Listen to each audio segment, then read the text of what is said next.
Wanda, welcome home.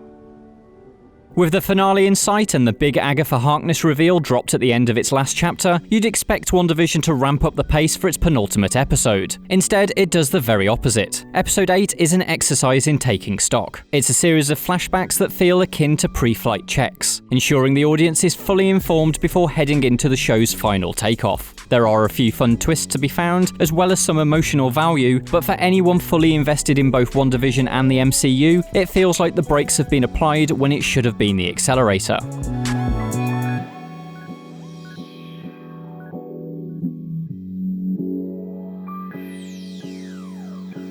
It should be pointed out that Episode 8's most important reveal comes not as part of the main show, but in a mid-credits scene. It turns out Hayward was lying back in Episode 5 about Wanda having stolen Vision's corpse. Instead, he has rebuilt Vision, in a nod to White Vision from the comics, and has activated him using the Hex's energy. This means Hayward has broken the Sokovia Accords, should you need any more evidence that Hayward is as corrupt as they come. This all presumably paves the way for some kind of Zombie Vision versus Clone Vision showdown in the finale. A reveal as large as that is unfortunately relegated to a post-credits due to this week's structure, which takes place almost entirely in Wanda's memories, and so there's no natural room for a detour to Sword's base. This design, which walks viewers through key moments of Wanda's life, acts as a catch-up on her origin story so far. For anyone invested in the MCU, this is largely an exercise in watching stuff you already know, and even those who have only seen WandaVision will have already pieced together these events thanks to expositionary dialogue in earlier episodes. That's not to say there's no merit to these scenes. Their key value to fans comes in their emotional weight, and how they contextualize the sitcom elements with Wanda's childhood love of imported American DVDs.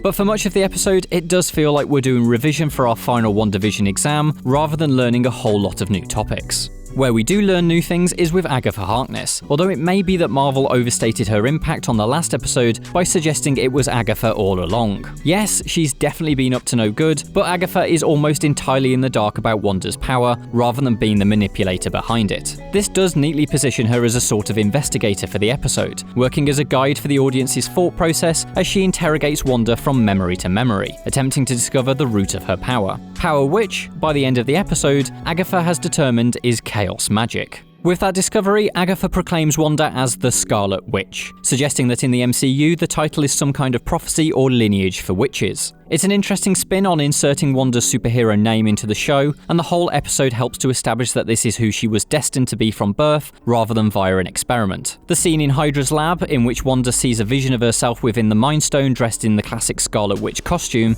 was a particularly strong method of adding a feeling of legend and weight to her story. It is, though, another reveal that really only works with the benefit of comic book knowledge. There's nothing in the episode to contextualize chaos magic and its sinister comic origins, nor really demonstrate how Agatha has come to identify it. Still, it's clear that Agatha wants to at least interfere with what Wanda has, and will cruelly hold her children hostage to meet that goal. This positions Wanda between the two enemies of Agatha and Sword for the finale, which will hopefully provide some entertaining results. Episode 8 certainly has its flaws then, but there are enough components that work to prevent itself from feeling truly unnecessary. This largely comes from Elizabeth Olsen herself, who provides a sense of heft to the episode's emotional sequences. As ever in the MCU, it's in the fleeting, quieter moments that we see the hero's most interesting character traits, and for Episode 8 that comes in the flashback to Wanda and Vision at Avengers HQ.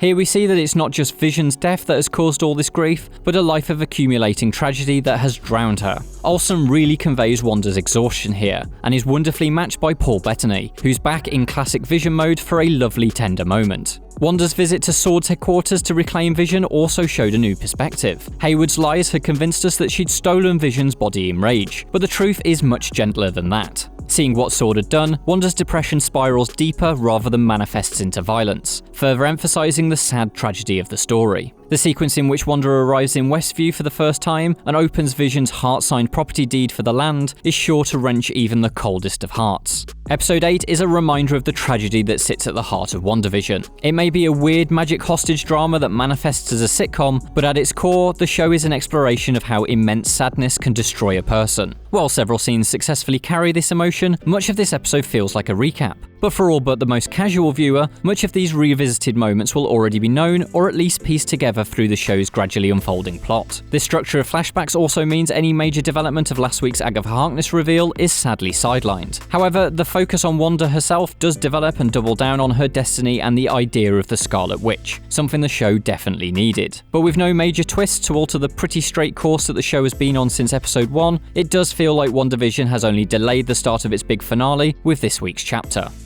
For more WandaVision, check out our latest episode of Canon Fodder, in which we break down what Agatha Harkness means for the show.